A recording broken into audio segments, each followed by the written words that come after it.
The horror! Nope, I'm not talking about Willem Dafoe dressed as a woman in the Boondock Saints. I'm talking about Lars von Trier's 2009 film Antichrist. The reputation of this film undoubtedly precedes it. In fact, it's so horrific that a whole 7 years after it was released, a French court decided it would ban the film. According to The Guardian, the film was originally classified in France as fine for people over 16 to watch it.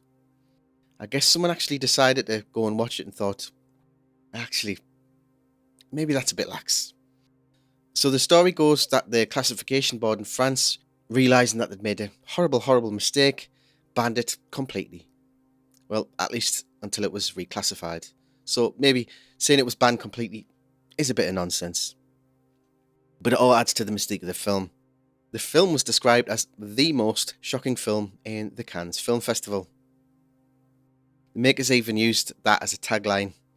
They must be pretty proud. Some might argue that the film's deliberately set out to shock people, to shock the audience. Yeah, I would agree with those people. I think they're right. I think there's a lot of Lars von Trier fans out there, but I'm actually not really one of them. He certainly is ambitious, and I certainly did enjoy Melancholia, but at the time of watching Criminally, I didn't even know that Lars was the director of that. Yeah, I know. Think about the way Antichrist starts. It sets off with an artsy black and white slow motion set of shots showing Willems getting busy with his wife, and boy oh boy, it doesn't hide anything in these shots. Disturbingly, it said that Willem Dafoe, despite being ready for the scenes, was stopped and replaced with a body double by the director for being too well equipped. Visually, it's full on, so it begs the question, Dafoe being married, if he actually got the okay to do that. As well as the other more obvious question, but nah, let's avoid that one. Anyway, that's disturbing in itself, but then things really do get a bit more twisted. So we see a young boy who is the child of said couple, and in a surreal artistic twist, while this is going on, the young boy, for whatever reason, decides it's okay to walk out of a high-rise window and, unfortunately, as a result, dies. Every moment of that fall is drawn out to the full extent.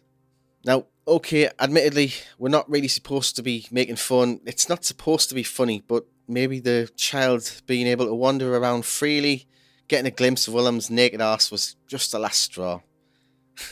I'm only kidding, let's keep it serious. The whole intro scene feels like it's set up just to shock you. The penetration, the fall, the death. But trust me, it's only the beginning. There are then 4 chapters post-intro, which all have their own titles, each with their own meaning and each with their own horror, culminating in a frantic frenzy and termination of a body part, which probably is the most shocking thing. I think it's wise at this point to give you a quick rundown on the chapters, break them down as they're not exactly easy to follow and might even take a few views to grasp. If you haven't watched it before, hopefully it'll give you some idea of what the hell is going on. Chapter 1. So, titled Grief, this chapter explores exactly that. Both parents are going through the terrible guilt of the horrifying torture of what's just happened to them. Both the main characters are never actually named in the film, but they're simply referred to on IMDb as him/her. Charlotte Gainsbourg, who plays the mother, explains she wants to die and blames Dafoe, him, saying that he is indifferent as to whether his child is dead. He in turn seems to go back and blame her, saying she wanted peace to write, so in a way she has her wish sorrowfully granted. The theme of blame seems to run throughout the film, and the lines are absolutely masterfully delivered. And as the chapter progresses through, the physicality of both of the performances conveys complete agony and pain, grief and struggle. It really does give you that sense. It's also revealed in this chapter that he, played by Dafoe, seems to be some sort of psychotherapist and is trying to help his wife through her grief. At this point, he's definitely more stoic than her, but that definitely changes. After a sequence where he takes us through an imaginary hike, we then see him and her hiking through the same woods. We see him looking at a deer which appears to be giving birth, and then we move to chapter 2. The deer is important, but I'll expand on that a little bit later. Chapter 2. The pain, chaos reigns. The bridge we saw in the dream sequence is crossed in reality both by him and her. She bolts off across the bridge, leaving him behind. He comes across the cabin, which was shown in the dream sequence. Night falls and they both take refuge and sleep in the cabin. He sets up an exercise for her, stepping into the grass, which completely panics her. As she calms, a baby bird falls from the trees and is then engulfed in ants and is eaten by a bird of prey, reminding her of a child fallen and dying. She hears the cries of her child. The child's called Nick, by the way, and frantically runs around following the sound, but he's nowhere to be found, obviously. She sees the embodiment of her child's memory. He continues to try and be her doctor or psychotherapist. She remarks that what was once beautiful is now hideous, and she compares nature to Satan. On walking again, she makes a point to tell him that she loves him. She feels well again and she's no longer panicking about being in the grass, walking over bridges, etc. He seems quite unconvinced that that is the case. It's obviously too soon. He sees a wounded fox. It appears to rip itself open and utter the words, "Chaos reigns." The fox is really important, but again, I'll expand on that later. So keep watching till the end for the full reveal and the full explanation. Chapter 3, Genocide. I'm not sure how to pronounce that word, but I think it's Genocide. I had to look it up as I remember her filling a scrapbook entitled with this word in the previous chapter. I glanced over this section on the first watch through of the film, but it actually has a really big part to play. So the word itself, in real basic terms, means the killing of women and girls. She seems to have been obsessively researching witchcraft, as most recently seen in her cover of the scrapbook in chapter 2, which we've just mentioned, and the killing of women historically who were accused of it. He finds the witchcraft research and imagery in the loft, the scrapbook.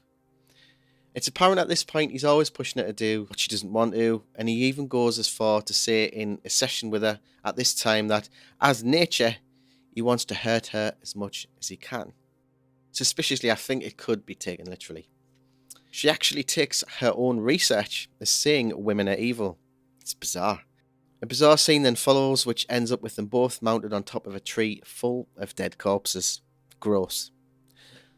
We then see that they've got the results of the autopsy of the child, and it actually shows a deformity in the dead son's feet.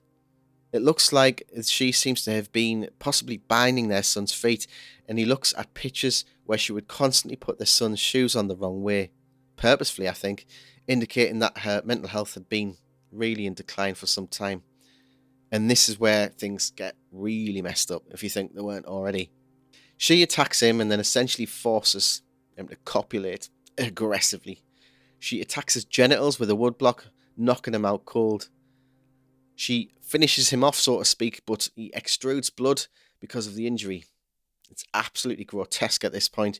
She then begins torturing him, drilling his ankle through and pins it down, bolting a concrete disc to his ankle and leg through a drill hole. He can't get up and he wakes, and he tries to drag himself out of the situation. He finds a hole in tree roots and tries to conceal himself as she desperately screams for him. A crow caws and reveals his location. She then finds him. Now, again, these animals are important. The crow's important. And that being said, there's a constellation map shown at this point in the film. The deer symbolises grief, the fox symbolises pain, and the crow symbolises despair. And all three of these animals are called the three beggars on the map, which leads us to the fourth chapter, the three beggars. She drags them out of the hideaway and back to the cabin. She mentions the three beggars and that when they arrive, there will be death. There's a lot of different opinion on the three beggars generally, but you've already heard the film's own explanation, that they are essentially animals and that they each represent grief, pain and suffering respectively. There's also, among others, the notable three beggars in Russian folklore who, like Christ, offer wisdom and compassion through suffering. Then there's the id, or ID, ego and superego, which are subconscious states of the mind explained by Freud. At this point, a reveal in the film comes, which I wasn't expecting. A flashback shows she seems to have actually watched her son die. So she saw that her son was going to fall, and she didn't even try and stop it, which further explains an absolutely terrible state of mind. And we come to a culmination now, the worst part of the film in my opinion, perhaps the most shocking part. She then graphically mutilates herself, seemingly in complete anguish and desperation. I don't want to pick on the film too much, but at this juncture, it feels like this is just pure shock value. Then the three animals representing the three beggars show themselves. A very vicious fight ensues, which ends with him choking her and ending her life. He kills her and sets her on fire. Seemingly there was a prerequisite to him building up to that moment, as you may recall from the conversation that he had with her earlier. And here it ends, but what does the ending mean? What does the whole thing mean? Well, we could view it as a barrage of nonsense, an art for art's sake film, and that's fine, that's where it could end. But it does show him walking away from the funeral pyre. The three beggars appear in front of him one final time. He sees women with faded faces dressed in antiquated clothing. Perhaps the suggestion of the ending is that in killing his wife, he's now taken on the guilt that she felt by essentially her inaction, resulting in the death of their son Nick. Maybe from this, he now is looking at the world in the way she did, as evil. I think that's maybe the most reasonable explanation as to how the film ends and what it means. However, the more cynical among us may feel it's just a bit of a gore fest, art for art's sake, that kind of vein of filmmaking. But whatever the case, it's very interesting, it's very out there. Perhaps shutting your eyes towards the end of the film may be your personal choice. If you've got any thoughts or comments on it, please feel free to give us a shout. Thanks for watching, please subscribe to Last Time Studios, and I'll see you next time.